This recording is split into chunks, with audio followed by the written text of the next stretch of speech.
ओम नमो भगवते नरसिंहाय। नमस्ते जस्ते जसे आविराविर्भव। वज्रनखा वज्रदंष्टा कर्माशयान रंधय रंधय तमो रसग्रस ओम स्वाहा। अभयमभयमात्मनि भूयिष्ठा ओम श्रोम। आत्म साक्षात्कार का विज्ञान हमारी पुस्तक और विश्व गुरु शिल प्रभुपाद की जय। श्री श्री राधा वृंदावन चंद्र भगवान की जय। और इसका अध्याय 1 चल रहा है, मानव जीवन का लक्ष्य।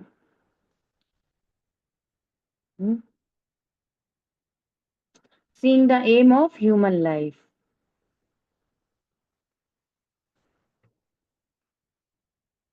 तो हमने देखा, प्रभुपाद ने बताया और पिछली बार हमने समझने का प्रयास किया कि जो दिग्भ्रमित नेता इत्यादि हैं, जो लोगों के ऊपर समाज का दायित्व है, वे आत्म साक्षात्कार या भगवान के साथ जीव के संबंध के बारे में कुछ भी नहीं कर रहे, बल्कि इसी प्रकार की स्थितियां परिस्थितियां समाज में प्रचलित हैं और प्रोवाइड की जा रही हैं जिनसे जीव भ्रमित होता रहे। तो कह रहे हैं मनुष्य जीवन, और प्रभुपाद ने बताया कि निम्न अवस्था और उच्च अवस्था में किसी को कोई हायर स्टेटस, कोई हायर पद यदि कहीं दिया गया है, या मनुष्य शरीर रूपी व्हीकल जो कि सर्वश्रेष्ठ है यदि ये दिया गया है, तो इसके पीछे क्या कारण है कि उसको जिम्मेदारी भरा कार्य है। जैसे प्रभुपाद ने बताया उदाहरण से कि ऑफिस में अधिकारी का पद होता है और एक चपरासी का। तो अधिकारी को ज्यादा सैलरी मिलती है क्योंकि उसके पास जिम्मेदारी ज्यादा होती है, और चपरासी को जिम्मेदारी कम होती है, कार्य भी सरल होता है, इसीलिए उसको कम तनख्वाह दी जाती है। तो इसी प्रकार से जीव को अन्य सभी योनियों में जब ह्यूमन फॉर्म ऑफ लाइफ, ये ह्यूमन बॉडी मिलती है, वो सर्वश्रेष्ठ स्थिति दी जाती है ताकि वह अपने जीवन का कल्याण करे और भगवान की प्राप्ति, अपने अस्तित्व आत्म साक्षात्कार को समझे और अपने अपने घर बैक टू गॉडर वापस जाए। तो इसी कंपैरिजन को प्रभुपाद बता रहे थे। तो यहाँ तक हमने पढ़ लिया था। अब यहाँ से है, हमें यह जीवन शूकर अथवा स्वान के समान केवल कठिन परिश्रम करने के लिए नहीं, लेकिन जीवन की चरम स्थिति प्राप्त करने के लिए दिया गया है। तो हमें ये जो शरीर दिया गया है, ये हाईएस्ट इक्विपमेंट है जो इस पृथ्वी पर, भूलोक पर यहाँ मिलेगा। ये ह्यूमन बॉडी इन सभी योनियों में से श्रेष्ठतम स्थिति है, ये जो दी गई है। तो ये बिल्कुल मनुष्य को पशु के समान श्रम इत्यादि करने के लिए नहीं दी गई। इसमें इंटेलिजेंस है, इंटेलिजेंस है तो वो कुछ गुह्य अर्थों को, परम गुह्य ज्ञान, राज विद्या, इन सब टॉपिक्स को समझ सकता है और इसी से वो बिलोंग करता है। छोटे मोटे टॉपिक, संसार के बेकार के प्रजल्प और व्यर्थ की बातें, उससे मनुष्य का कोई संबंध है नहीं। यदि हम अपने जीवन की पूर्णता प्राप्त नहीं कर पाए तो हमें अत्यंत कठोर परिश्रम करना होगा, क्योंकि प्रकृति के नियम लग जाएंगे और बाध्य कर दिया जाएगा। जैसे मानो हमने ना गवर्नमेंट से लोन लिया, उधार, हमने कुछ, गवर्नमेंट ने हमें कुछ लोन दे दिया, और जो हमने कहा था, जिस चीज के लिए साइन किए थे कि भाई होम लोन है, स्टडी लोन है, उसके अलावा वो पैसा हमने ऐसे ही कहीं वेस्ट कर दिया। और अब आफ्टर दैट जो टाइम पीरियड था उस पे जब आकलन किया गया और जब गवर्नमेंट की टीम पहुंची, लोन वाले पहुंचते हैं, देखते हैं क्या प्रॉपर्टी है क्या है, तो ये सब जब देखा तो वहां फ्रॉड मिला। कुछ नहीं, बस उसने इस प्रकार से साइन करके और उस मनी को कहीं और ही इन्वेस्ट किया, और जो गवर्नमेंट में उसने पेपर जमा कराए थे या जो भी उसने वादे किए थे, तो ऐसे ही जीव ने जो कुछ भी प्रोमिसेस किए थे सब वेस्ट कर दिए। उसको ह्यूमन फॉर्म ऑफ लाइफ देने से पहले पूछा गया था तो उसने कहा था नहीं नहीं, बिल्कुल मैं अच्छे से अच्छा उपयोग करूंगा, ध्यान रखूंगा ये सब। पर उसने सारे कमिटमेंट खत्म कर दिए, और शास्त्रों ने भी उसे याद दिलाया और भगवत भक्तों ने भी सहायता करी याद दिलाने की, लेकिन वो समझने को तैयार नहीं था। कठोर परिश्रम करना पड़ेगा। तो फिर अब गवर्नमेंट क्या करेगी? कारावास का विधान है। तुमने गलत तरीके से फ्रॉड किया, तुमने गवर्नमेंट को चीट करने की कोशिश की, अगली बार तुम्हारा ब्लैक लिस्ट हो जाएगा नाम, तुम्हें कहीं भी कोई लोन तुम्हारे उसका सब जगह नोटिफिकेशन चला जाएगा, कहीं कोई उसे लोन नहीं देगा। अब ये ह्यूमन फॉर्म ऑफ बॉडी, ये मोस्ट सुटेबल व्हीकल नहीं मिलेगा, प्रकृति के नियमों में वह बद्ध हो जाएगा, और अब बहुत सारी चीजों से जाना पड़ेगा। तो अपराध किया है या चीटिंग की है गवर्नमेंट के साथ, तो कारावास का विधान है। तो निम्न योनियों में जाकर वो शरीर रूपी अलग अलग प्रकार के, है ना, बंधनों को, कारावासों को प्राप्त करेगा। कलयुग में अंतिम चरण में ऐसा समय आने वाला है, देखो, कि मनुष्य को रोटी के टुकड़े मात्र के लिए गधों के समान कठोर श्रम करना पड़ेगा। ऐसा गहरा, ऐसा कठिन समय आने वाला, और हम देख रहे हैं। देखो आप आजकल ह्यूमन की लाइफ की कीमत कितनी सरल हो गई है। कुछ हजार रुपए दो, किसी का कुछ भी चोरी करवा लो, मर्डर करवा लो, मतलब चीटिंग कुछ कुछ रुपयों के लिए होने लगी। और अब ये धीरे धीरे प्रभुपाद कह रहे हैं एक रोटी दो रोटी के टुकड़े के लिए हो जाएगा। हम देख रहे हैं कैसा हो गया है। कीमती होती है का तो कोई लॉजिक ही नहीं है, कीमती जैसा तो अब कुछ है ही नहीं। तो हम ये देखते हैं कि दशा का आरंभ पहले से ही हो चुका है, हम अपने सामने भी देख रहे हैं। आगामी प्रत्येक वर्ष में कार्य करना पड़ेगा और उसके स्थान पर वेतन कम ही होता जाएगा। फिर मनुष्य के जीवन का भरण पोषण नहीं हो पाएगा, और ऐसी स्थिति आ जाएगी कि वो उसी प्रकार के कार्य जो सरलता से, और गलत कार्य हैं उनमें, या तो रिश्वत लेना, चोरी करना, फ्रॉड करना, इसी प्रकार के, और यही हो रहा है, यही हो रहा है। कहाँ मायने रखता है कि सर्वश्रेष्ठ मानुषम दुर्लभम मानुषम जीवन, ऐसा तो किसी को बोध ही नहीं है, कहीं भी लगा रहे हैं जीवन को। तो आगामी प्रत्येक वर्ष में कार्य करना अधिक ज्यादा हो जाएगा और वेतन कम। इतना सब कुछ होने पर भी मनुष्य पशुओं के समान उस कठोर परिश्रम को भी तैयार करने को स्वीकार कर लेगा, तैयार हो जाएगा। ये नहीं सोचेगा कि मेरी समस्या का हल क्या है। देखो, इसमें ये दिक्कत नहीं है कि मनुष्य को अपना जीवन निर्वाह करना है, पर ये सब के साथ साथ वो एक्स्ट्रा चीज, अब ऐसा नहीं है कि कोई केवल नौकरी ही करता है या कठिन परिश्रम ही करता है, कुछ तो वो सोचता है। और जीवन किसी ना किसी चीज में मनुष्य आनंद लेने की कोशिश करता है, उसके एंटरटेनमेंट के साधन या समय को व्यतीत करने के साधन श्रम के अलावा के घंटों में भी तो कुछ अलग अलग ही है। तो अंततः उनकी तरफ तो चलने का प्रयास करना चाहिए। जो श्रम है, जो परिश्रम है, तो उसके बाद कुछ समय निकाल करके यदि वो ये सोचे भी, जिज्ञासा उत्पन्न करे कि मेरे साथ इतना कष्ट आखिर, ये सब क्यों, क्या इसका कोई समाधान नहीं है? ऐसा कैसे हो सकता है कि यहाँ संसार में जो भी चीज बनाई गई है, हर चीज का एक सॉल्यूशन है? तो क्या मेरे बद्अवस्था और इस परिश्रम और कठोर श्रम से जाते हुए जीवन का कोई कोई निर्णय उन परम भगवान ने नहीं किया होगा? तो मनुष्य फिर भी समझेगा नहीं। इतना सब कुछ होने पर भी पशु के समान, गधे गधे से कंपेयर किया जाता है, मूढ़ा, सकाम कर्मी मूढ़ा, फिर भी वो श्रम करता चला जाएगा। और यदि मनुष्य मनुष्य के रूप में अपने कर्तव्य का पालन करने में सफल रहेगा, तो प्रकृति के नियमों द्वारा जीवन की निम्न योनियों के लिए बाध्य किया जाएगा। तो दोनों तरफ से उसका मरना हो गया।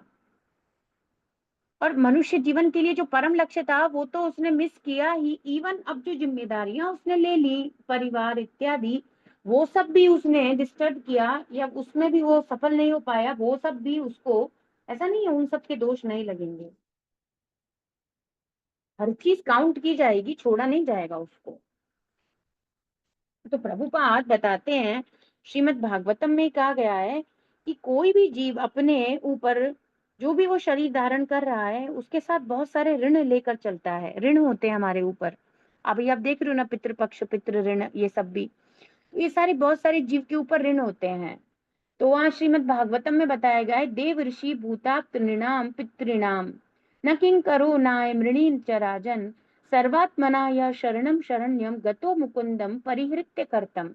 जब तक कोई जीवात्मा पूर्ण रूप से श्री कृष्ण के चरण कमलों की शरण नहीं ले लेता, उसको बहुत सारे ऋण चुकाने पड़ेंगे। कहने का अर्थ है, जब तक वो भगवान की भक्ति से संलग्न नहीं हुआ और कृष्ण के बारे में नहीं समझा और अपने जीवन को समर्पित करने के बारे में भगवान की भक्ति में नहीं सोचा, तब तक उस पर संसार के सारे बंधन लगेंगे।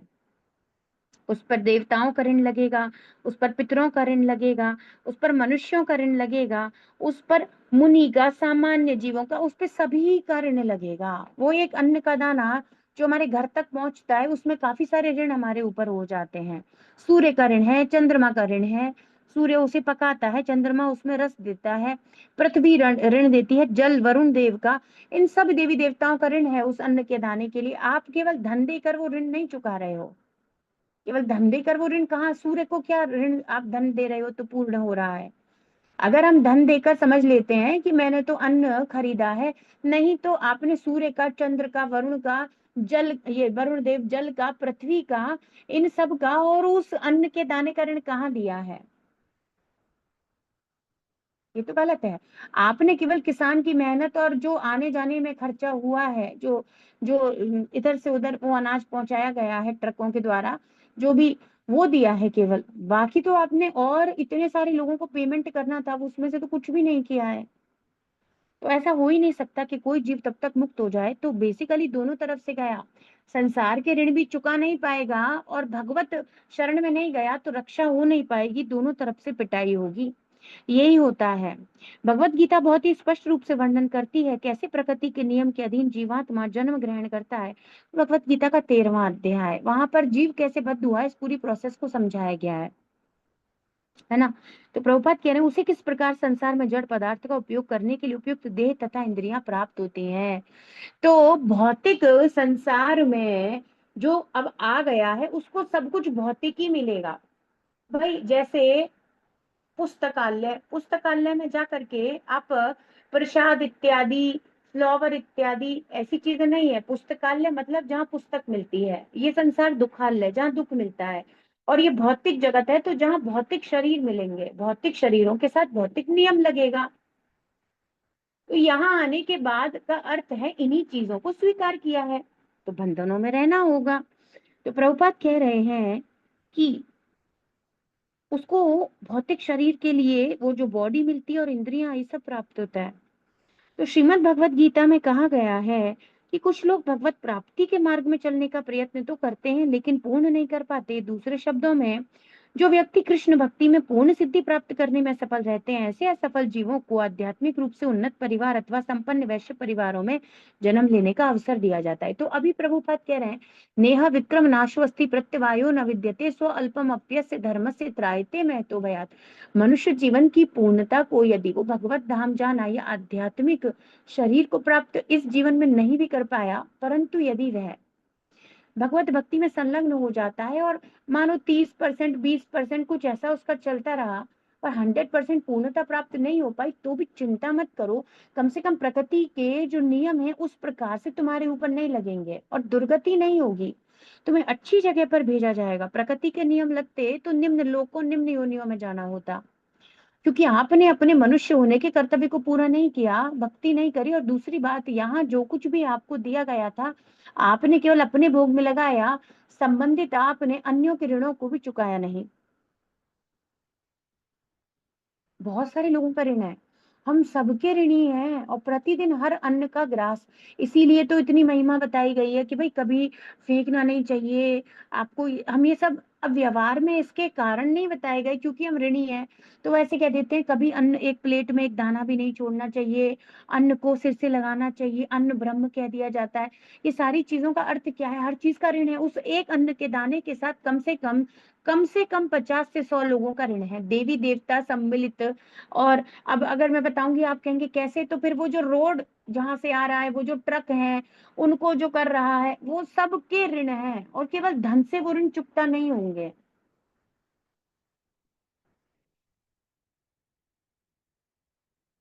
बहुत सारी चीजें हैं और उसके बाद भी उस अन्न को आपके शरीर के लगने के लिए विभिन्न नियामक देवताओं के द्वारा नियंत्रित किया जाता है।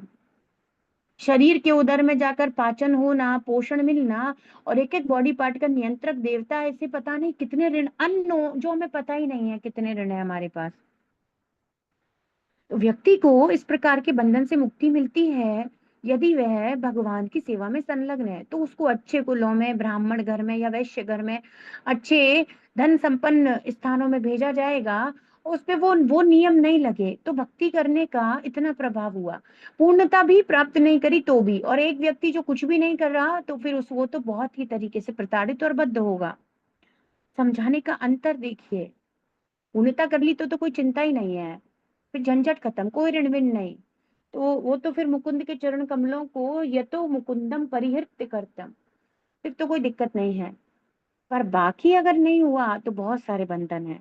तो प्रभुपाद कह रहे हैं, यदि योग भ्रष्ट व्यक्ति को कुलीन परिवार में जन्म मिलता है, तो फिर उन जीवों के विषय में कहना ही क्या जो सिद्ध अवस्था को प्राप्त कर लेते हैं। तो उस प्रकार से प्रभुपाद इस बात को रख रहे हैं, या तो आपको योग्य जगह पर अवसर मिलेगा वापस और आप बिल्कुल बंधन मुक्त हो जाओ, या फिर अच्छे से भक्ति संपन्न कर ले गुरु के निर्देशन में, तो एक ही बार में बद्ध अवस्था से मुक्त भी हो जाएगा। अतः भगवान के धाम में जाने का प्रयास, चाहे वह आधा ही पूरा हुआ हो, अगले जीवन में उत्तम जनक जन्म सुनिश्चित कर देता है। अभी कितनी सुंदर बात है।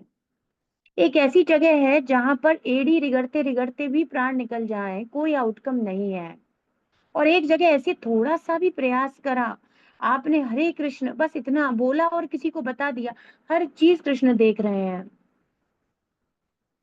देखो कितना अंतर हो गया, ब्लैक और टोटल व्हाइट, एकदम प्रकाशित जीवन और एकदम अंधकार में स्थिति, जहां पर केवल बद्ध अवस्था रहने वाली है। आध्यात्मिक और आर्थिक दृष्टि से संपन्न इन दोनों प्रकार के परिवारों में मनुष्य को उस स्थान में भक्ति में आगे उन्नति करने का, अपने जीवन की परम सिद्धि की तरफ बढ़ने का भी अवसर प्राप्त होता है। जिस स्थान में पूर्व जन्म में उसने भक्ति छोड़ी थी, वहीं से, और एक कितनी सुंदर बात, कृष्णा की कितनी एक्सट्रीम ब्लेसिंग्स है कि 40% भक्ति कंप्लीट हुई थी, then we can start now from 41। अब यहाँ मैंने 5 साल पढ़ाई करी मेडिकल एग्जाम की, और अगर last exam paper last semester में मैंने नहीं दिया, तो वो कहेंगे नहीं, आपको अब ये पढ़ाई का दोबारा एग्जाम देना होगा। उसको काउंट नहीं करेंगे कि हर सेमेस्टर क्लियर किया, लास्ट सेमेस्टर की तो बात थी, काहे को एक साल खराब कर रहे हो, आगे कंटिन्यू करवा दो। गलती से कोई पेपर रह गया नहीं। भौतिक शिक्षा का यही अर्थ है। जी, ठीक है। तो प्रभुपाद बता रहे हैं कि उत्तम परिवार द्वारा उत्पन्न वातावरण आध्यात्मिक ज्ञान की वृद्धि में सहायक होता है। तो देखो लाभ होता है। और हम पढ़े अभी ना कुछ समय पहले भागवतम के परपोट में क्या बता रहे थे कि मनुष्य का अच्छे घर में जन्म लेना, अच्छे लोगों के बीच में जन्म लेना, अच्छे संस्कार वाले परिवार में जन्म लेना, ये कोइंसिडेंस नहीं है कि कहीं से भी कोई आत्मा गर्भ धारण में आ गई होगी, नहीं। कर्म के हिसाब से सब हो रहा है, उसकी इच्छा और कर्म के हिसाब से। और जो माता पिता हैं, उनकी इच्छा और उनके कर्मों के हिसाब से उन्हें योग्य संतान या अयोग्य संतान प्राप्त होती है। और फिर हम देख रहे थे किसी का कोई शरीर में कमी होना, या उसके शिक्षित ना होना, या कुरूप होना, या ये सब कुछ बद्ध अवस्था का कारण है, उसके किए हुए कर्मों का कारण है। और देखो भक्ति से कैसे सब बदल गया। उत्तम परिवार मिला, उत्तम वातावरण मिला, तो कल्टीवेशन ऑफ कृष्णा कॉन्शियसनेस कितना आसान हो गया। और वो सब कुछ मिलेगा जो आध्यात्मिक साक्षात्कार के लिए अनुकूल है। तो श्रीमद् भगवद गीता ऐसे सौभाग्यशाली परिवार में उत्पन्न व्यक्तियों को स्मरण दिलाती है। अब वो ये तो बता ही रही है, एक बद्ध जीव को तो राहत मिल रही है कि चलो ये मार्ग है तो इतना अच्छा कि इसमें मैंने यदि थोड़ा सा भी लगाया, उससे तो मुझे ज्यादा ही मिलने वाला है, जो भी मैं लगा रहा हूँ, है ना। जो भी मैं इन्वेस्ट कर रहा हूँ उससे मुझे उतना लाभ तो मिलने ही वाला है, और परम लाभ भी प्राप्त हो सकता है, पर अल्टीमेटली मैं नुकसान में तो नहीं जाऊंगा, ऐसा एक व्यापार है ना, ऐसा एक इन्वेस्टमेंट मैं कर लूं, वो है भगवत भक्ति। अभी वो इसी दृष्टि से करे, बाकी उसका वो सब आगे उसको प्रेम में बदलना और इससे उसको प्रेम तक लेके जाना, वो सब कृष्ण अपने आप उसको आगे भक्ति में उन्नति करवा के समझाएंगे। पर एक छोटी सी बात भगवत गीता के द्वारा ये भी क्लियर हो गई कि होपलेसनेस तो कहीं नहीं है, सबके लिए कुछ ना कुछ है भक्ति में।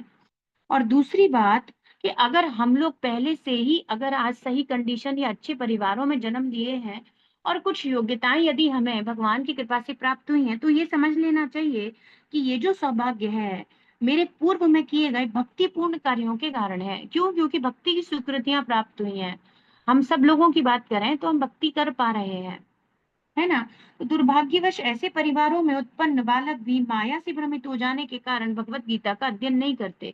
तो प्रभुपाद उन बच्चों से भी कह रहे हैं कि अपने ये जो तुम्हारे मदांत, ये कुंती महारानी कहती हैं कि बहुत ज्यादा धन इत्यादि प्राप्त करके व्यक्ति मद में अंधा हो जाता है, अहंकार हो जाता है उसे, चाहे सुंदरता का, चाहे अच्छी शिक्षा, अच्छे धन, अच्छे कुल, ये सब अंधकार में वो डूब जाता है और अपना विनाश कर बैठता है, ह्यूमन फॉर्म ऑफ लाइफ को भोग में ही लगा देता है, वो समझ नहीं पाता महिमा ये तुम्हें दिया गया है पूर्व जन्म की। इवन प्रभुपाद कह रहे हैं भक्ति की स्वीकृतियों से ही प्राप्त हुआ है, तो उन्हें अपने समय को वेस्ट नहीं करना चाहिए। और ऐसे फिर बच्चे अंधे होकर माया में भगवान की तरफ नहीं चलना चाहते। भगवान ने उसको, उस जीव को देखो क्यों धन दिया था कि तुझे नौकरी करके मेहनत ना करनी पड़े, तेरा पालन पोषण सब हो जाएगा, इतना तुझे धन धान्य ऐश्वर्य हम दे रहे हैं। पर वो इतना करने पर भी क्या करता है, सब कुछ को भोग में ही लगा देता है। ये एक बड़ी गलती हो जाती है। संपन्न परिवार में प्राप्त हुआ जन्म जीवन काल के आरंभ से ही पर्याप्त भोजन प्राप्त करने की समस्या को हल कर देता है। तो रूट कॉज पर प्रभुपाद बात कर रहे हैं, यही तो सबसे बड़ी समस्या है। तो लोगों से यदि हम कहते हैं कि भाई भक्ति करो, तो बोलते हैं अरे भाई फिर कमाएगा कौन, हम पे इतना समय कहाँ है, उसी प्रकार के। तो प्रभुपाद कह रहे हैं जब आप पे पर्याप्त व्यवस्था है, सब कुछ है, तो ये समझना चाहिए ये पूर्व की कृपा के कारण है ना। तो आरंभ से तुम्हें जब कोई समस्या नहीं है, तो ऐसे लोगों को तो समय भक्ति में ही देना चाहिए ना। और बाद में परिवार की अन्य परिवारों की तुलना में समस्त सरल और अधिक और सुविधाजनक ढंग से वह जीवन व्यतीत कर सकता है, तो उसको समझना चाहिए, है ना। तो प्रभुपाद कह रहे हैं ऐसी स्थिति प्राप्त करने पर आध्यात्मिक साक्षात्कार में उन्नति करने का एक सुअवसर प्राप्त हो जाता है। परंतु दुर्भाग्यवश वर्तमान कलयुग में जो यंत्रों का युग हो गया है, और प्रभुपाद कितनी सुंदर बात लिख रहे हैं, यंत्रों के ही जैसा योग लोगों का स्वभाव हो गया है, मैकेनिकल सब कुछ हो गया है, और मनुष्य भी रोबोट और मैकेनिकल हो गया है। वो ये नहीं सोचता कि यदि मेरे जीवन में मुझे पूर्णता प्राप्त है, मुझे इतना करने की जरूरत नहीं है, जितना मेरे में जीवन चलेगा उतने जीवन के लिए मेरे पास पर्याप्त है, संतुष्टि नहीं है उसके अंदर। तो ऐसा नहीं है कि आप बहुत बार ऐसे देखेंगे, अच्छी family background, everything is good, even after they want to earn money and waste so much time of life, अगर वो कुछ कम समय में जस्ट मेंटेन भी रखेंगे, then it will be enough for them, और आने वाली पीढ़ियों के लिए भी बहुत है। और मनुष्य की इतनी खराब अवस्था है, फिर भी उससे लोभ नहीं छूटता, और अपने उच्च कुल में जन्म या धनाढ्य कुल में जन्म लेने का गलत मिसयूज करता है। तो यांत्रिक स्वभाव हो गया है, यंत्रों के समान रोबोट हो गया है कि सब कर रहे हैं तो मुझे भी करना है। अब एक बात बताइए, यदि किसी व्यक्ति के पिताजी अच्छे खूब धनाढ्य व्यक्ति हैं, और फिर भी आजकल लड़कों में कुछ अलग ही देखा जाता है, उनके अंदर क्या है, हम अपना खुद का अलग करेंगे, अपना अलग बिजनेस शुरू करेंगे।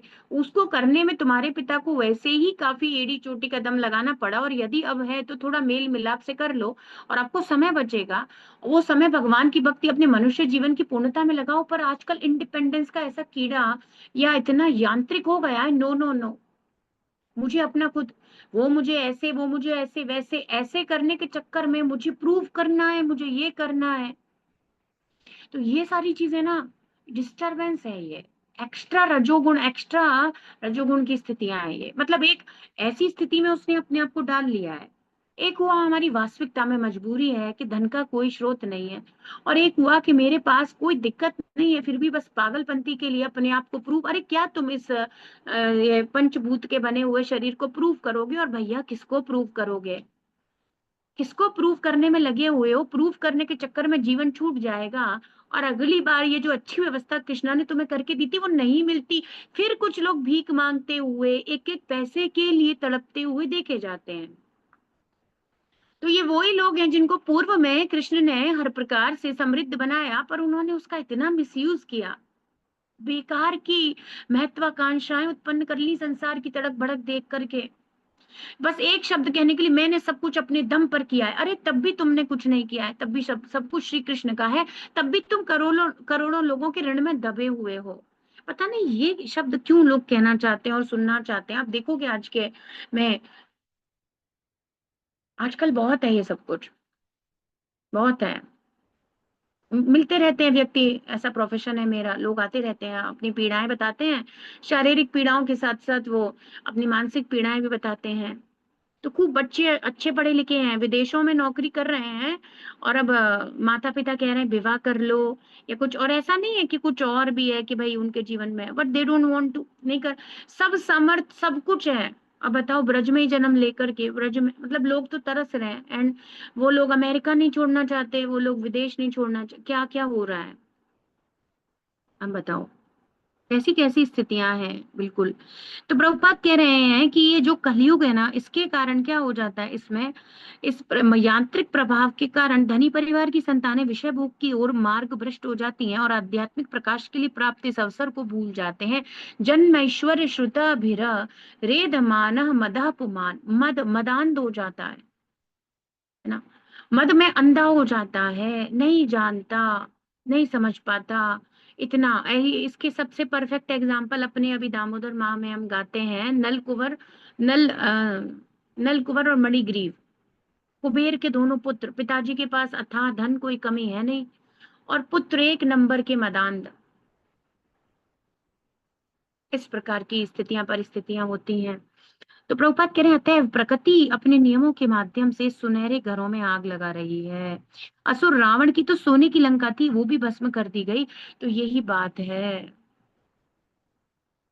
यही बात है। तो क्योंकि उन चीजों को परिपूर्णता से भक्ति में नहीं लगाया गया और भगवान के लिए उपयोग नहीं किया गया, और भोग की प्रवृत्ति इतनी चढ़ गई, देखो इसका कोई अंत है नहीं। अब सोने का महल बना के देने पर भी किसी की इच्छा पूरी नहीं हो रही। तो ऐसा मनुष्य को लग सकता है, नहीं नहीं हमारा इतना ज्यादा नहीं है, बस कुछ करोड़ रुपए हो मेरे पास, बस थोड़ा ये हो जाए, थोड़ा वो सेटलमेंट। आप ऐसा ही करते रहोगे और एक दिन वो करोड़ जो तुम्हारा लक्ष्य था वो भी हो जाएगा। Even after that you want more some, और कुछ करोड़ भी मिल जाए। ये जो भूख है, रावण की सोने की लंका शिवजी ने ऐसे ही दे दी, वो प्राप्त करके नहीं रुका, तो अब बताओ कैसे रुकेगा?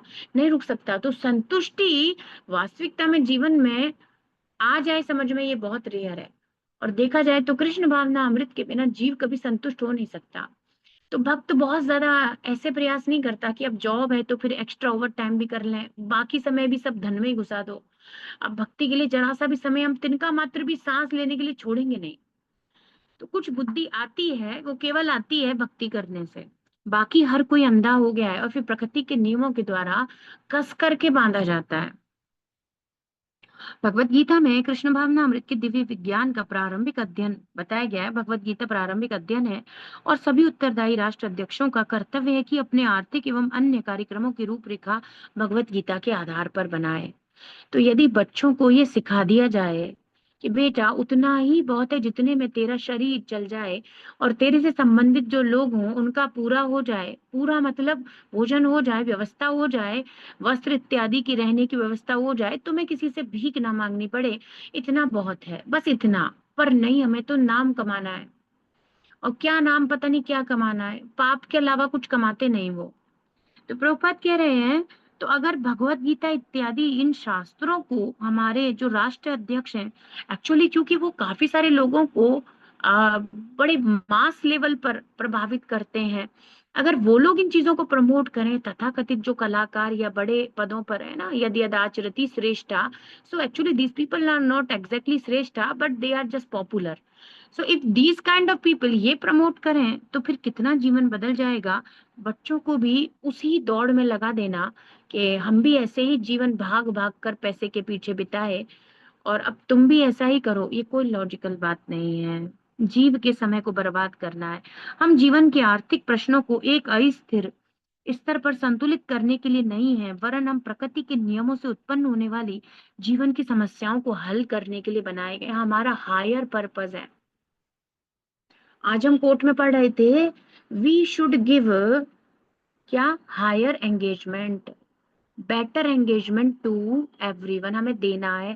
हमें लोगों को श्रेष्ठतम अवसर, मनुष्य को श्रेष्ठतम अवसर, भगवत भक्ति कृष्णा कॉन्शियसनेस का अवसर देना है, उनको गीता सुनने का प्लेटफॉर्म देना है, उनको कनेक्ट करने के लिए भगवान के विभिन्न प्रकार के श्रवणम कीर्तनम अर्चनम वंदनम, है ना, ये सब में लगाने का अवसर देना है। उनको बस एक मशीन, यंत्र, पैसा कमाने की, या रोबोट, या पीपल प्लीजिंग, ये नहीं बनाना है। उनको बताना है तुम्हारे जीवन का कीमती समय इसी सब के लिए नहीं है।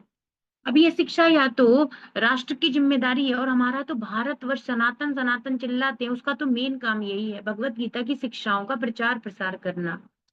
या फिर ये घर घर से शुरू होना चाहिए।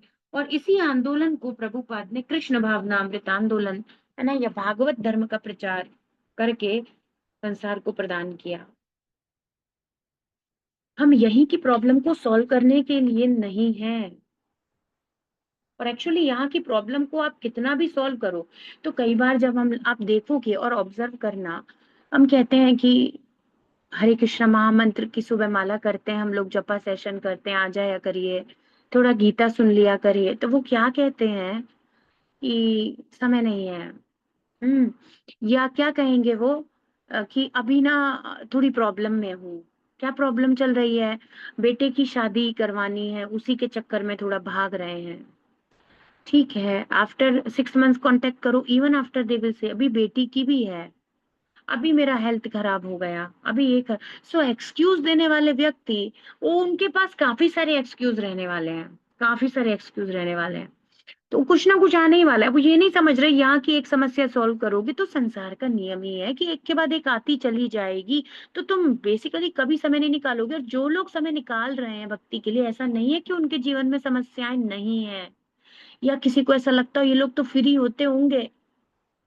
अरे कुछ नहीं है, पूरे दिन फ्री रहने वाले लोग हैं? नहीं, वर्किंग है, ग्रस्त जीवन है, सब कुछ है। पर उन्होंने चॉइस ये कर ली है कि जो भी समय मुझे प्राप्त हो रहा है, वो भगवत चिंतन, भगवत ध्यान में, भगवान की सेवा में लगाना है। बस चॉइस कर ली है तो वो लगा पा रहे हैं। क्योंकि मत्तः स्मृतिम ज्ञानम अपोहनम चा, ये तुम जैसा मुझसे इच्छा करते हो, जैसी चॉइसेस अपने हार्ट में करते हो, सर्वस्य चाहम हृदि सन्निविष्ट हो, तो मैं तुम्हें रिमेम्बरेंस करा दूंगा, मुझे तक पहुंचने का ददामी बुद्धि योगम कर दूंगा। और यदि तुम चाहते हो भौतिक संसार में ही प्रॉब्लम्स को सॉल्व करना, तो मैं तुम्हें इतना बिजी रखूंगा कि कभी तुम्हें मेरा स्मरण ही नहीं होगा। तो ये जो एक चीज है ना कि जब ये हो जाएगा, ये सच में आपको कभी कुछ होने ही नहीं देगी। Very rare, very rare. और कौन कब तक किसको बार बार याद दिलाएगा? हर हर कोई यहाँ संघर्षशील है, अपने अपने संघर्षों में लगा हुआ है। तो प्रभुपाद कह रहे हैं कि वह सभ्यता निष्क्रिय हो गई है, निष्क्रिय, सब डेड है, सब कुछ डेड सिविलाइजेशन, जिसमें आध्यात्मिक आंदोलन के लिए कोई स्थान नहीं है। तो लोग सभी प्रकार की बातें करना चाहते हैं, पर वो भक्ति से नहीं कनेक्ट होना चाहते। ये टॉपिक इम्पोर्टेंट है ही नहीं, जबकि देखो इतने महान महान लोग इसी को डिस्कस करना चाहते हैं। हम पढ़ रहे हैं विदुर जी, मैत्री ऋषि, यहाँ पर परीक्षित महाराज, सुखदेव गोस्वामी पाद, भगवान स्वयं चैतन्य महाप्रभु, है ना, लक्ष्मी जी, भगवान विष्णु, सब यही टॉपिक्स को, भागवतम को डिस्कस करना चाहते हैं। और हम यहीं के टॉपिक्स में लगे रहना चाहते हैं। तो ऐसी निष्क्रिय सभ्यता, आत्मा शरीर को चलाता है और चेतना युक्त शरीर से विश्व चलता है। हम देह के विषय में तो चिंतित हैं, लेकिन आत्मा के बारे में बिल्कुल नेग्लेक्ट कर रखा है, बिल्कुल नेग्लेक्ट, अपेक्षित। एक इतना बगीचा भरा पूरा और उसमें एक पेड़ है, उसको जल बिल्कुल नहीं दिया जा रहा, उसके साथ ही पक्षपात हो रहा है। एज शरीर के सारे ऑर्गन, सब कुछ, ये बॉडी परफेक्ट, हम अपनी आई पावर भी बढ़ा लेंगे जी, हम अपने हार्ट को ट्रांसप्लांट करा लेंगे, घुटने बदलवा लेंगे, everything, but we will not, until unless ये शरीर टूटे तब तक आत्मा का कोई चिंता नहीं है, कुछ मतलब नहीं है। हम देह के विषय में चिंतित हैं, जो कैसी है, झूठी, झूठी, रियल मीनिंग है झूठा, झूठी है, छोड़ देती है झूठा ना। ये सत्य लगती थी पर इसने तो छोड़ दिया। अभी कोई किसी को पार्टनर धोखा दे दे बिजनेस में, तो क्या कहोगे? अरे फ्रॉड, बॉडी वही है, ये छोड़ेगी आपको, कितना कुछ प्रेम कर लो, इसको जिता लो, इसको गोल्ड मेडल दिला लो, इसको 100 लोगों से किसी पद पे बिठा लो, इसको नोबेल प्राइज दिला लो, इसको देश का राजा बना दो, even after that this body will leave us fraud, fraudulent, ये छोड़ेगी छोड़ेगी, इसके पीछे पड़े हुए हैं हम। तो प्रभुपाद कह रहे हैं कि हमें आत्मा के बारे में समझना चाहिए, जो बॉडी को चला रहा है। आत्मा के बिना शरीर बेकार है, और आज की सोसाइटी ही मृत हो गई है, बिकॉज वो संवेग नहीं है आध्यात्मिक जो जीवन को चलाता है। तो पहले बहुत था। तो प्रभुपाद बताते हैं, और हम लोग भी सुनते हैं अपने बड़े घर के लोगों से, कि लोग इतने बिजी नहीं रहते थे। आजकल लोगों का पहला फेवरेट डायलॉग है, सांस लेने की फुर्सत नहीं है मुझे। ये बहुत कॉमन आप देखोगे घरों में, तो वो लोग बोल देंगे मुझे सांस लेने की फुर्सत नहीं मिलती, बताओ। और पहले पहले व्यक्ति संध्या के समय बैठकर, अब अगर तुम घर की परिवारों की भी बातें कर रहे हो तो माता पिता आजकल कहते हैं पता ही नहीं चला। तो वो पेशेंट से मैंने बोला कि बच्चे इतने टर्न हो गए, कभी आपने बताया समझाया नहीं। बोले इतने बिजी रहे कभी पता ही नहीं चला, और अब बच्चे सुनते नहीं और फोन भी नहीं करते। बताओ, अपने आप बच्चे, उनके बेटे बेटी तक भी जाकर के अमेरिका में जॉब करके अपने अलग अलग, एक साथ नहीं, अलग अलग कहीं कहीं सेट हो गए हैं। कोई कांटेक्ट भी नहीं रखना चाहते, कोई मतलब भी नहीं रखना चाहते, और पति पत्नी यहाँ दोनों। तो प्रभुपाद देखो, अब सबसे सुंदर बात, यह मानव शरीर एक उत्तम वाहन है जिसके द्वारा हम शाश्वत जीवन तक पहुंच सकते हैं, और कोई तरीका नहीं है। जाना इसी से है। अब ये पसंद है तो बढ़िया, नहीं पसंद है तो बढ़िया, जो स्थिति परिस्थिति आपकी हमारी है, इसी से जाना है, इसी से जाएंगे। और इसीलिए प्रभुपाद ने कहा है, जहां हो, जैसी अवस्था में जो भी हो, ग्रस्त हो, वानप्रस्थ हो, फ्री हो, बिजी हो, कुछ भी हो, बस chant Hare Krishna and be happy. बस हरे कृष्ण का उच्चारण शुरू कर दो, जुड़ जाओ कृष्ण से। तो जिसके द्वारा शाश्वत जीवन तक पहुंच सकते हैं, यह ज्ञान रूपी भव बंधन के सागर को पार करने के लिए दुर्लभ एवं अत्यंत महत्वपूर्ण नाव है, ये जो मनुष्य शरीर है। हम्म, ये दिया है।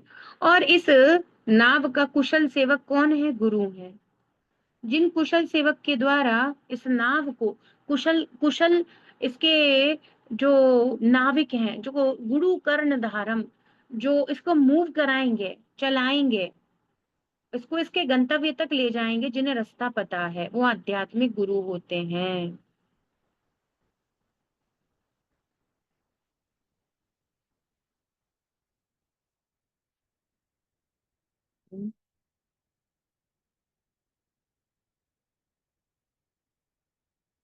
तो क्या बताया गया है श्रीमद् भागवतम में? इस ह्यूमन बॉडी को बताया गया है सर्वश्रेष्ठ वाहन। इस सर्वश्रेष्ठ वाहन को चलाएं कैसे? गुरु के निर्देशन में ये वाहन चले, और दिव्य कृपा भगवान की उसको प्राप्त हो जाएगी, तो नाव जल के ऊपर अनुकूल दिशा में चलेगी। और इन सब मंगलमय साधनों के मिल जाने पर ऐसा कौन होगा कि अज्ञान के इस सागर को अवसर, इस सागर को पार करने के अवसर का फायदा ना उठाना चाहेगा?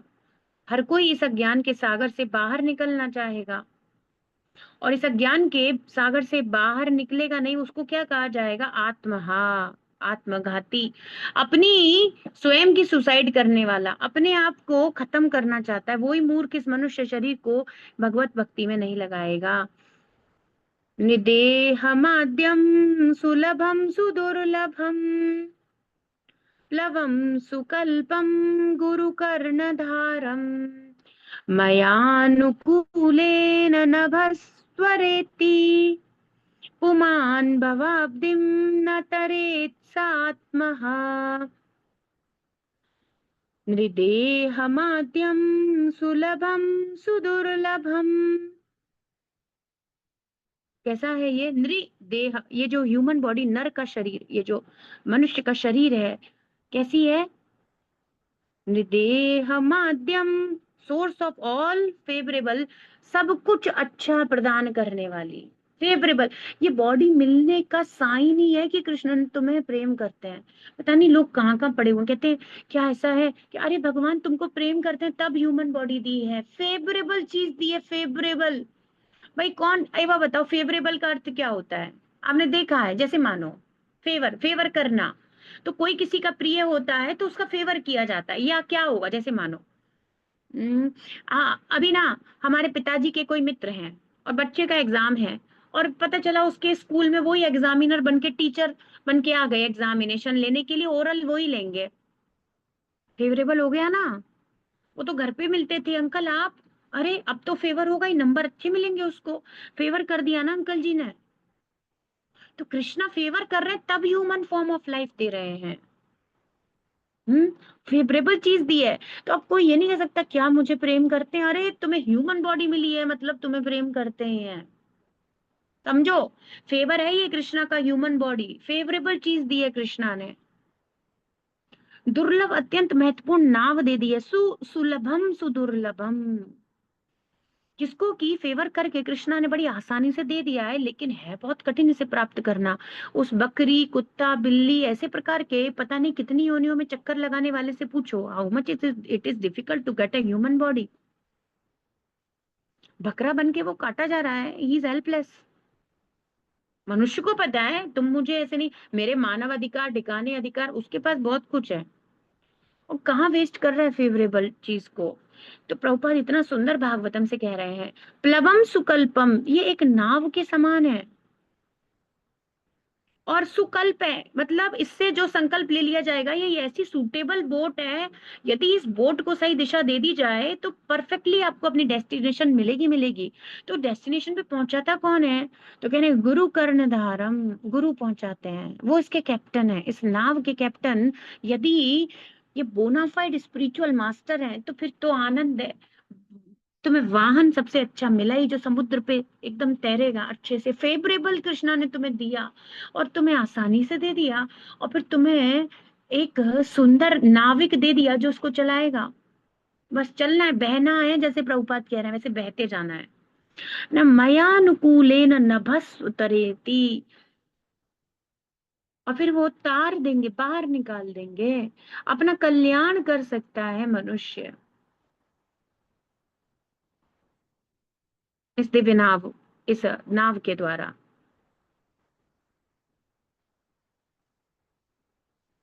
और उसमें अनुकूल क्या, जो प्रभुपाद कह रहे हैं दिव्य कृपा के द्वारा, तो भगवान की कृपा के द्वारा गुरु मिलना, शास्त्र इत्यादि मिलना, और अनुकूल निर्देश मिलना कि देखो ऐसे चलानी है, ऐसे ऐसे नाव की रख रखाव करनी है, और नाव का क्या यूज है, ऐसा सब कुछ। वो अच्छी फेवरेबल चीजें कृष्णा के द्वारा और भी दे दी गई हैं। तो वैसे पहले फेवर करके ह्यूमन बॉडी दिया, और उसमें भी और फेवर करते हैं, गुरु दे देते हैं। बताओ कितने फेवरेबल हैं कृष्णा। और फिर और भी फेवर करते हैं कि भगवत विज्ञान शास्त्रों का गाइडेंस दे देते हैं, मैनुअल दे देते हैं, how to write the boat perfectly.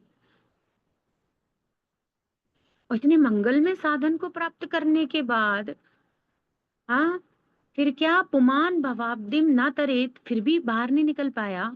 तो वो मूर्ख कौन है? आत्मा, हाँ, सेल्फ किलर, खुद को मारना चाहता है, वो killer of his own soul, वो गधा जो बाहर नहीं निकल पाया, वो है। तो ये सारी स्थितियां हैं, सो एवरीथिंग इज फेवरेबल, हमारे फेवर में है। तो एग्जामिनर हमारे पिताजी ही हैं यहाँ तो सब कुछ बढ़िया चल रहा है। यदि कोई इस सुंदर अवसर की उपेक्षा कर दे तो जानना चाहिए कि वह मात्र आत्महत्या कर रहा है। इतना मूर्ख कोई लगेगा आपको? बताओ। तो जो भक्ति नहीं कर रहा वो यही व्यक्ति है। निश्चय ही रेल के प्रथम श्रेणी के डिब्बे में प्रचुर सुविधाएं रहती हैं। अब देखो ये अल्टीमेट एग्जाम्पल है। और जब मैंने साइंस ऑफ सेल्फ रियलाइजेशन पहली बार पढ़ी थी तो एग्जाम्पल इतना अच्छा ब्रिलियंट है, क्योंकि वो शुरू शुरू की अवस्था में तो कुछ ज्यादा कंसेप्ट वगैरह नहीं, पर एग्जाम्पल इतना हेल्पफुल था कि मुझे पूरा चैप्टर एग्जाम्पल से ही क्लियर हो गया। रेल के प्रथम डिब्बे में बहुत एसी है, सारी सुविधाएं, तुम्हें खाना भी मिल रहा है, कंबल भी दे दिया है, एवरीथिंग इज देयर। के एसी में भी यदि डिस्कम्फर्ट हो रहा है, इवन दैट वो भी तुम्हारा कंफर्ट बना दिया है। इवन परंतु रेलगाड़ी अपने गंतव्य पे ना जाए, वातानुकूलित डिब्बे का क्या लाभ है, और कब तक उसमें बैठे रहना चाहोगे? रेलगाड़ी में बैठा क्यों है? यात्रा करने के लिए। तो हम सब एक यात्रा में है, और हमारा डेस्टिनेशन है गोलोक वृंदावन।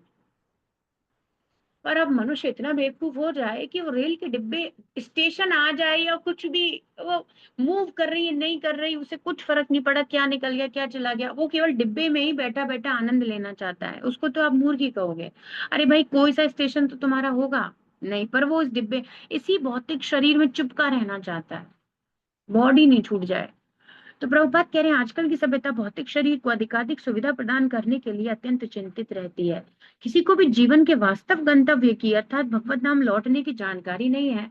हमें सुविधाजनक डिब्बे में केवल बैठे नहीं रहना है, वरन यह भी देखना होगा कि ये जो रेल है मुझे मेरे गंतव्य की ओर आगे ले जा रही है कि नहीं ले जा रही।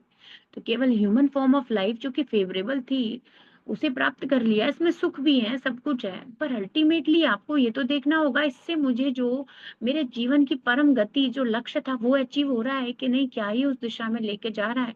फिर वो ट्रेन बकवास है। मानो एसी डिब्बा लगा रखा है पर वो चलती नहीं है, तो ऐसी ट्रेन में कोई यात्रा नहीं करता, स्टेशन पे ही खड़ी रहती है, पर एसी डिब्बा लग रहा है। तो कौन उसमें बैठेगा? केवल यात्रा करके पहुंचाती कहीं नहीं, ऐसी ट्रेन यूजलेस है। तो ऐसी कोई ट्रेन ही नहीं है वास्तविकता में। क्यों बनाएगी गवर्नमेंट जब वो मूव ही नहीं करती? तो जो मनुष्य जीवन में भक्ति नहीं कर रहा, बेचारा ऐसी ट्रेन है, वो बेकार ट्रेन, खराब। चाहे उसमें सब अंदर बढ़िया चल रहा है, बाकी तो बड़ा खराब जीवन है तुम्हारा, भक्ति नहीं कर रहा। आज सुबह यही हो रहा था, अरे तुम बेचारे दयनियों के द्वारा भी दयित हो, उनके द्वारा भी दया करने के पात्र हो गए, क्योंकि तुम कृष्ण के बारे में सुनना नहीं चाहते। क्या कहें, दया आती है, विदुर जी कह रहे हैं। तो यदि हम जीवन की प्राथमिक आवश्यकता अर्थात अपने खोए हुए आध्यात्मिक स्वरूप की पुनः प्राप्ति को भूलकर केवल भौतिक शरीर की सुविधा, केवल एसी चल रहा है ना, इसी पे ध्यान देते रहेंगे, तो परमार्थिक गंतव्य की ओर, है ना, तो हमारा लाभ नहीं होगा। मानव जीवन रूपी नाव की रचना इसलिए की है, हमें गंतव्य पे ले जाए। और देखो तो नाव कोई कंफर्टेबल तो है नहीं। कितना कंफर्ट हो सकता है नाव में? घर जैसा कंफर्ट तो नहीं हो सकता ट्रेन में और नाव में। अल्टीमेटली तो घर ही जाना चाहेगा। तो दुखालयम है ही, ढक दिया जाए, समझ में ना आए, कुछ दिन नहीं समझेगा, पर अल्टीमेटली कभी ना कभी तो समझेगा। घर जैसी सुविधा, कभी हम घर से बाहर ट्रेवलिंग करते हैं, कितना ही अच्छा चीज बुक करा लो, अल्टीमेटली आपको यही एक्सपीरियंस रहता है कि घर जैसा तो नहीं है। घर आके जो शांति मिलती है वो ट्रेवलिंग या जर्नी या कहीं भी जाने आने में नहीं मिलती। ऐसी स्थिति है, बैक टू गॉड हेड हमारा ओरिजिनल जीवन है। दुर्भाग्य से भौतिक शरीर चेतना की प्रबल श्रृंखलाओं से बंधा हुआ है। तो ये प्रश्न भी आ जाता है जो उपासका में है कि आध्यात्मिक तथ्यों की अज्ञानता के कारण इस भौतिक देह के प्रति आसक्ति रखना ये पहला बंधन है। बॉडी से बहुत ज्यादा कनेक्टेड रहना, because we don't have any spiritual knowledge, हमें पता ही नहीं है क्या करना था इसके साथ, चलानी भी थी ये। शरीर के संबंध होने के कारण फिर शरीर से संबंध हो गया, तो फिर शरीर से जुड़े हुए जो प्रोडक्ट्स हैं, जो बॉडी से उत्पन्न हुआ या बॉडी से कनेक्ट हुआ, मैं और मेरा, मैं मेरा बच्चा, मेरा परिवार, ये सबसे भी बहुत अटैचमेंट हो गया। ये श्रृंखलाएं हैं, शरीर को बांध रखा है, पर आत्मा फंस गई है इनके चक्कर में, बाहर नहीं निकल पा रही।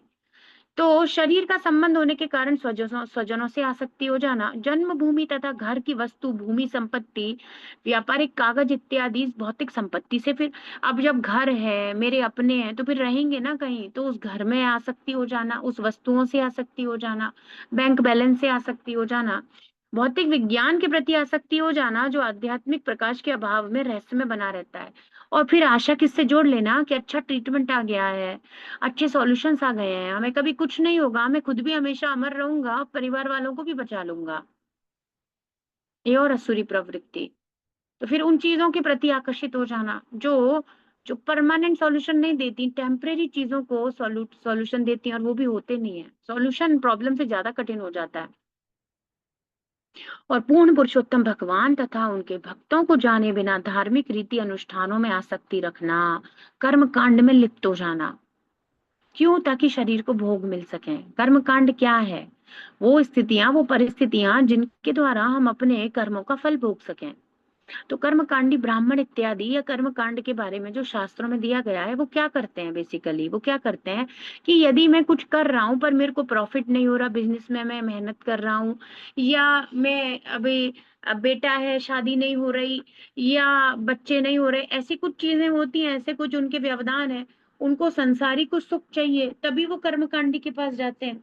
और फिर वो क्या करेगा, कुछ पुण्य हवन इत्यादि करा के, दान इत्यादि करा के, कुछ और ऐसे कर्मा करा के कहेगा कि अब देखो कुछ लाभ हो जाएगा तुम्हें। तो जहां पे उसके कर्मों का फल मिल नहीं रहा, तो कुछ ऐसी टेक्निक्स या तरीके लगाना, वो सारे तरीके वो टेम्परेरी तरीके लगा करके कुछ लाभ करवा देना, इसे कहते हैं कर्म कांड। कर्मों के फल मेरे पूर्व किसी अवरोध के कारण प्राप्त नहीं हो पा रहे हैं, उसको रिमूव करके मुझे मेरे कर्म फल आनंद के लिए लेने दिए जाए। तो ऐसे कर्मकांडी लोग करते हैं, फल भोगने के लिए सहायता करवाते हैं। तो प्रभुपाद कह रहे हैं, तो इन्हीं भगवान की वास्तविक भक्ति और दिव्यता और भक्ति के अस्तित्व को समझे बिना इन्हीं चीजों में लगे रहना, ये जाने बिना कि भगवान और भगवान के भक्तों की उपस्थिति के कारण सब कुछ पवित्र होता है।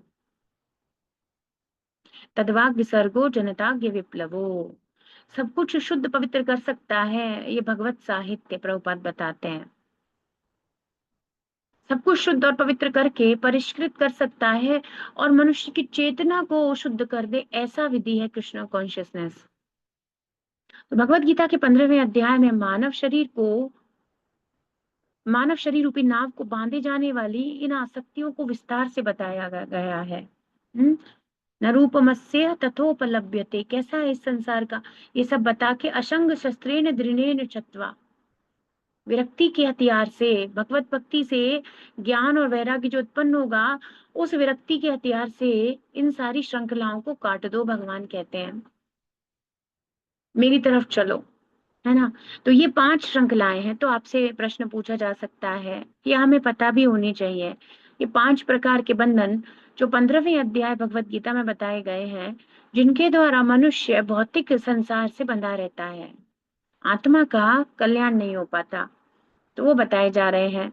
तो कह रहे हैं वहां इन आसक्ति रूपी श्रृंखलाओं की तुलना गहरी जड़ों वाली, है ना, अश्वत्थमेनम सुविरूढ़ मूलम,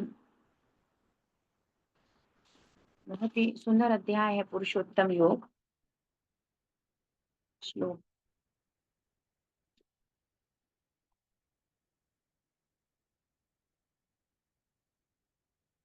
असंग शस्त्रेण दृढ़ेन चित्वा। हम्म, छोटा सा अध्याय है पर बहुत ही सुंदर श्लोकास है, और स्टार्टिंग के तो सारे श्लोका एकदम यही है। ऊर्ध्वमूलम् अधः शाखम् अश्वत्थं प्राहुरव्ययम् छन्दांसि यस्य पर्णानि यस्तं वेद स वेदवित्। अधश्चोर्ध्वं प्रसिता तस्य शाखा गुणः प्रवृत्ता विषया प्रवालाः अधश्च मूलान्यनुसन्ततानि धर्मानुबन्धीनि मनुष्यलोके। कैसा है तो ये वृक्ष कृष्णा, तो न रूपमस्येह तथोपलभ्यते। आज तक कोई समझ नहीं पाया, ऐसा इसका स्वरूप इत्यादि अनुभव ही नहीं कर पाता कि मैं इस वट वृक्ष में के जाल में फंसा हुआ हूँ। नान्तो न चादिर्न न च नान्तो न चादिर्न न च संप्रतिष्ठा। 15.123 यहीं से पढ़ रही हूँ, 4-5। अश्वत्थमेनं सुविरूढमूलम् अशंग शस्त्रेण दृढेन चित्वा पदं पदं तत्परिमार्गितव्यं यस्मिन् गता न निवर्तन्ति भूयः तमेव चाद्यं पुरुषं प्रपद्ये यतः प्रवृत्तिः प्रसिद्धा पुराणी। अब वो जो 5 श्रृंखलाएं हैं यही प्रकार से बताई गई हैं, और उसका रिमूवल कैसे होगा। निर्माण मोह जित संग दोषा अध्यात्म नित्या विनिवृत्त कामाः द्वंद्वैर्विमुक्ताः सुख दुख संज्ञैर् गच्छन्त्य मूढ़ा पदम अव्ययम् तत्। उस परम पद को प्राप्त कर लो, अव्यय पद मेरे भगवत धाम को प्राप्त कर लो, निर्माण मोहा चित संग दोषा करके। तो इस गहरे वट वृक्ष से की गई है, अपनी दृढ़ स्थिति की भूमि के साथ नित्य ही बढ़ता जाता है। ऐसा वृक्ष है, कितना भी इसको समेटने की कोशिश करो फिर भी असीमित है, समेटा ही नहीं जा सकता है। भौतिक संसार का अस्तित्व हमेशा इंक्रीजिंग है, भौतिक प्रपंच इंक्रीजिंग है। तो जो लोग कह रहे हैं अभी मेरे बेटे का हेल्थ खराब है, अभी मेरे पिताजी का ये है, अभी मेरे जॉब का चल रहा है, अभी शादी का चल रहा है, तो आपको कभी टाइम नहीं मिलेगा, क्योंकि ये वट का वृक्ष इतना गहरा और इतना फैला हुआ है, हमेशा आपको एक नई नई जड़, एक नई नई चीज सामने आती रहेगी।